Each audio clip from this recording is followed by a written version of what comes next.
Pinag-iingat ng Estados Unidos ang mga mamamayan nito na nasa Pilipinas. Ito ay matapos mamatay ang dalawang American national sa umano'y massacre sa Toboso, Negros Occidental. Narito ang agenda report ni Joash Malimban. Naglabas ng isang security alert ang US Embassy in the Philippines kaugnay ng madugong military operation sa Toboso, Negros Occidental. Kabilang kasi sa 19 na nasawi ang American citizens na sina Lyle Frijoles at Kai Sorem. Target ng operasyon sa Toboso ang mga umano'y miyembro ng New People's Army. Bagaman sinabi ng Communist Party of the Philippines na 10 lang sa 19 na napatay ang mga rebelde, nanindigan ng AFP na legitimate ang nangyaring bakbakan at naaayon naman daw sa international humanitarian law. Sa inilabas na security alert, nagpaalala ang US Embassy sa mga American national sa bansa na sumunod sa mga lokal na batas at umiwas sa mga sitwasyon na may elevated security risk. Dagdag ng embahada, designated bilang foreign terrorist organization ng US at Pilipinas ang NPA.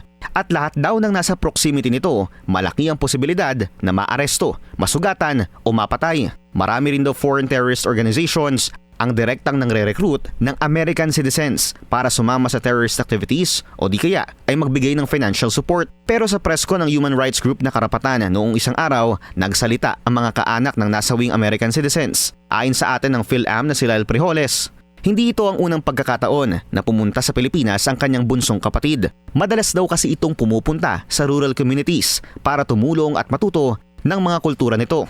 With every trip, he was not yabang, he was not this American expecting to be waited on. He was humble and kind to everyone he met. That's how our parents taught us. Paninindigan ng kanyang ate, hindi NPA si Lyle at tanging compassion at curiosity daw nito ang nagdala sa kanya sa Toboso. Para naman kay PJ na kapatid ni Kai Sorem, Kai was such a gentle soul, always caring for others. Through working as a home care aide in the United States to helping in high schools with Filipino clubs.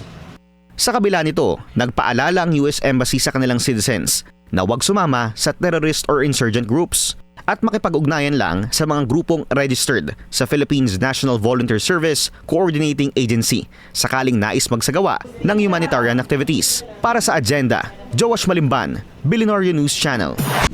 Manatiling nakatutok sa Billionaire News Channel. Sumubaybay sa aming social media accounts at mag-subscribe sa aming YouTube channel para sa mga bago at eksklusibong balita.